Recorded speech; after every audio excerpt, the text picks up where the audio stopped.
Doctor Yunus সরকারের সাথে কাজ করতে আগ্রহী চীন জানিয়েছেন দেশটির রাষ্ট্রদূত ইয়াও উইং। সচিবালয়ে অর্থ উপদেষ্টা ডক্টর সালাহউদ্দিন আহমেদের সাথে বৈঠক করেছেন বাংলাদেশে নিযুক্ত চীনা রাষ্ট্রদূত। এ সময় স্বার্থ সংশ্লিষ্ট নানা ইস্যুতে আলোচনা করেন তারা। পরে চীনা রাষ্ট্রদূত ইয়াং উইং সাংবাদিকদের জানান, অন্তর্বর্তী সরকারের সাথে কাজ করতে চীন প্রতিশ্রুতিবদ্ধ। চীনা ঋণ নিয়ে দুই পক্ষকে বসে ঠিক করতে হবে কিভাবে কি হবে, পারস্পরিক স্বার্থ অক্ষুণ্ণ রেখে যা হবার হবে।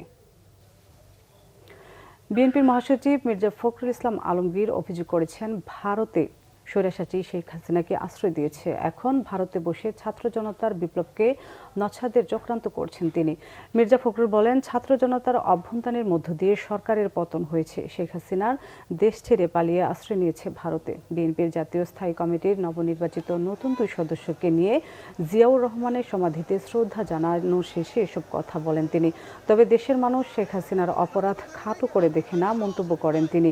মির্জা ফখরুল বলেন, গত 15 বছরে গণতন্ত্র, মানবাধিকার এবং আইনের শাসন ধ্বংস করেছে শেখ হাসিনা।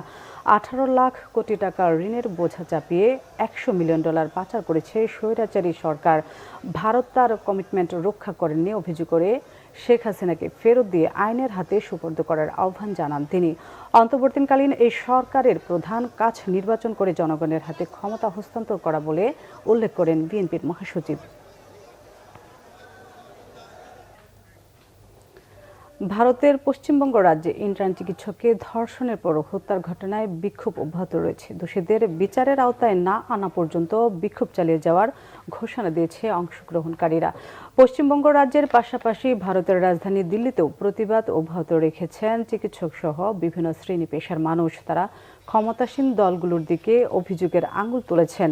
বিক্ষোভকারীরা বিভিন্ন প্লাকার্ড ও স্লোগান দিয়ে প্রতিবাদে অংশ নিয়েছেন। এর আগে সোমবার কলকাতা হাইকোর্টের আইনজীবীরাও দোষীদের বিচারের দাবিতে বিক্ষোভ করেন। দেশটির মানবাধিকার কর্মীদের অভিযোগ, 2012 সালে কঠোর আইন করার পরও কিভাবে নারীরা ভারতে যৌন সহিংসতার শিকার হচ্ছেন।